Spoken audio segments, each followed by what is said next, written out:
Ibihe byiza cyane kuri wowe udahwema kudukurikirana umunsi ku wundi n'iby'agaciro, komeza uzajye udukurikirana, natwe ntabwo tuzahwema kuguhereza amakuru y'imyidagaduro azajya bagezweho, haba amakuru yo mu Rwanda, muri Afrika ndetse no ku isi hose. Reka nizere ko umeze neza cyane kandi ibyo urimo byose bikomeje kugenda neza cyane. Hanyuma n'ubundi ngusaba ikintu kimwe gusa, kora subscribe kuri Kigali YouTube, hanyuma kandi nakazogera kugira ngo hatazagira inkuru n'imwe izajya igucika. Amazina yanjye nitwa Ikwishimwe Emmanuel.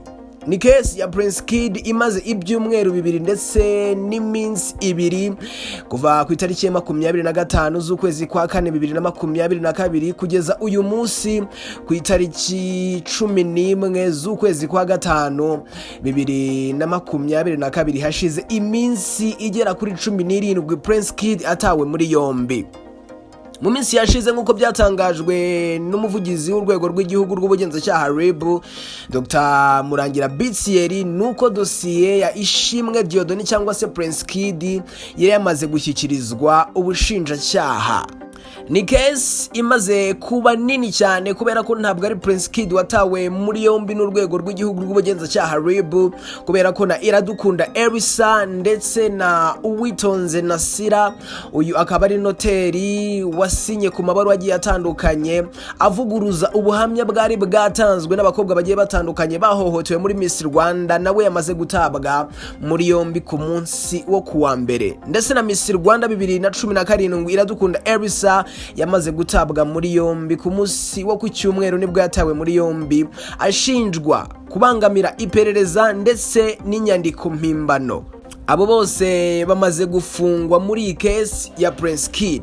Ikintu rero twari dutegereje turi benshi ni ukumenya igihe Prince Kid azajya mu rukiko kugira ngo aburane ku byaha bigiye bitandukanye aregwa cyangwa se ashinjwa akurikiranyweho, bifite ahantu bihuriye n'ihohotera rishingiye ku gitsina ryakorewe abakobwa bagiye batandukanye bitabiriye irushanwa rya Miss Rwanda mu bihe bigiye bitandukanye.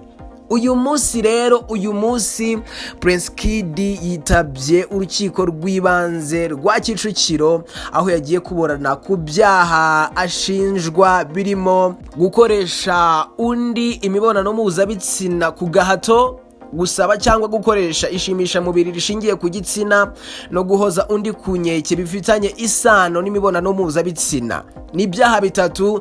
Ibyo byaha byose byasomwe n'umucamanza, nibyo byaha bishinjwa Ishimwe Diodone.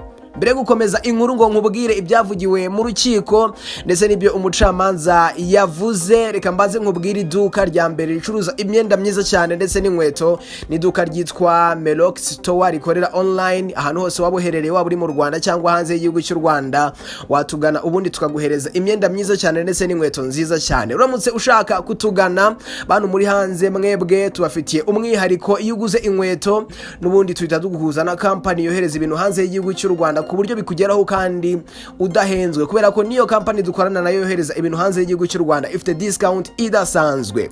Uramutse ushaka gukorana natwe waduhamagara cyangwa se ukatwandikira kuri 07 80 70 4678, ubundi ugahabwa service nziza cyane, inkweto nziza cyane ndetse n'imyenda byiza cyane bigezweho. Hanyuma reka nkomeze n'inkuru yanjye. Umucamanza umwe uburanisha uru rubanza, umwanditsi w'urukiko n'abashinjacyaha babiri bose n'abagore.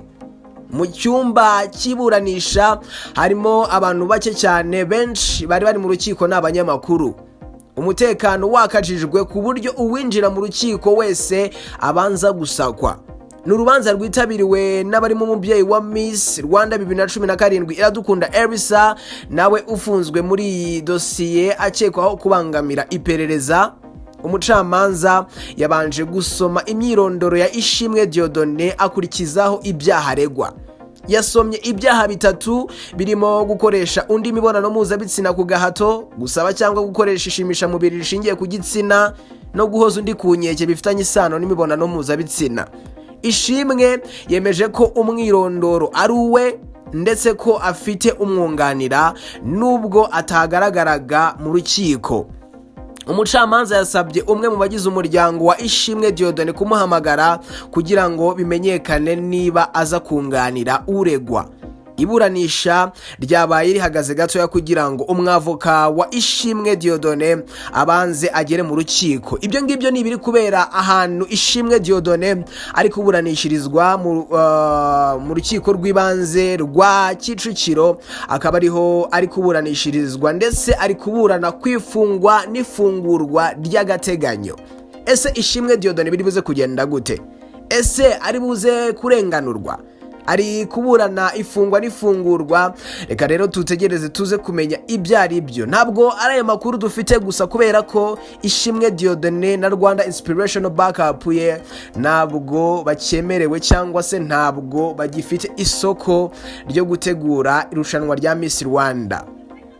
Byararangiye ku munsi w'ejo, itangazo ryagiye hanze ritangajwe na Minisitiri w'Umuco ndetse n'Urubyiruko. Yatangaje ko iri rushanwa ritazongera gutegurwa na Rwanda Inspirational Backup, ahubwo rizajya ritegurwa na Minisiteri y'Umuco n'Urubyiruko nk'uko byari bimeze. Inteko y'Umuco niyo izajya itegura Miss Rwanda. Nubwo kandi iri rushanwa ryabaye rihagaze, ngira ngo itangazo nari kugejejeho ni itangazo ryagiye hanze mu minsi yashize, n'ubundi ryashyizwe hanze na Minisiteri y'Umuco n'Urubyiruko.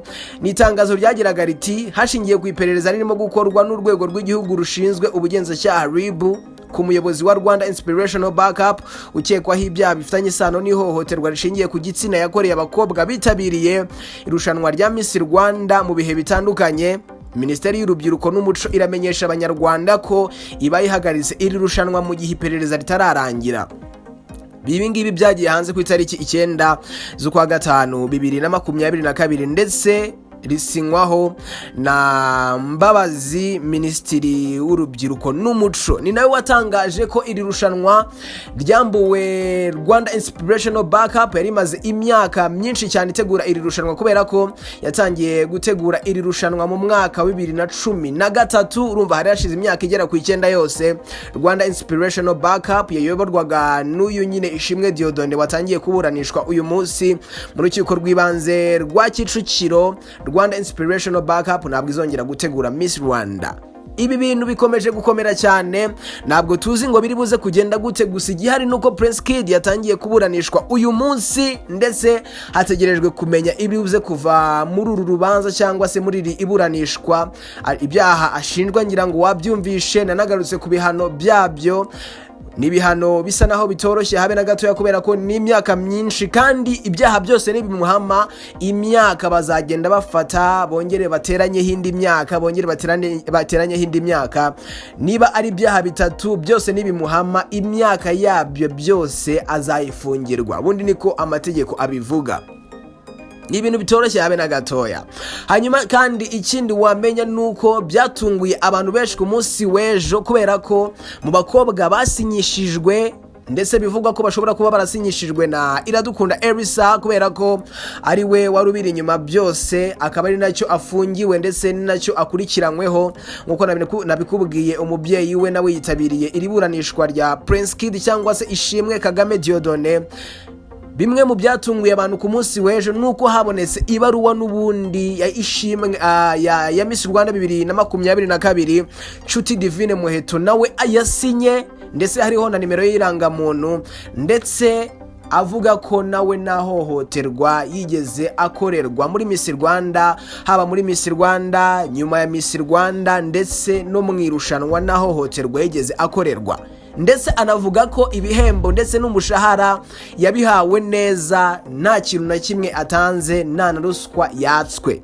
Tukibaza tuti ese ko mu bintu Prince Kid n'ubundi yashinjwaga harimo no kuba atari yagatanga imodoka ya Miss Rwanda 2022, yaje kuyibona ryari?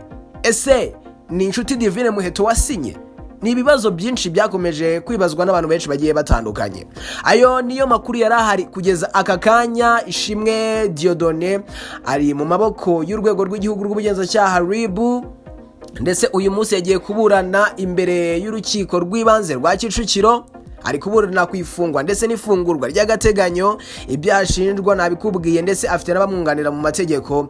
Ubwo dutegereje kumenya uko biri buze kugenda ndetse nuko biri buze kurangira ibya Ishimwe Dieudonné ni case imaze igihe kirekire mu itangazamakuru kuva ku itariki ya 25 ukwezi kwa 4 2022. Komeza kugira ibihe byiza, Imana ikomeze kubana nawe cyane. Andi makuru n'ubundi ari buze kuzamuka, ari buze kukugeraho 5 kuri 5. Imana ikomeze kubana nawe. Amazina yanjye nitwa Ikwishimwe Emmanuel.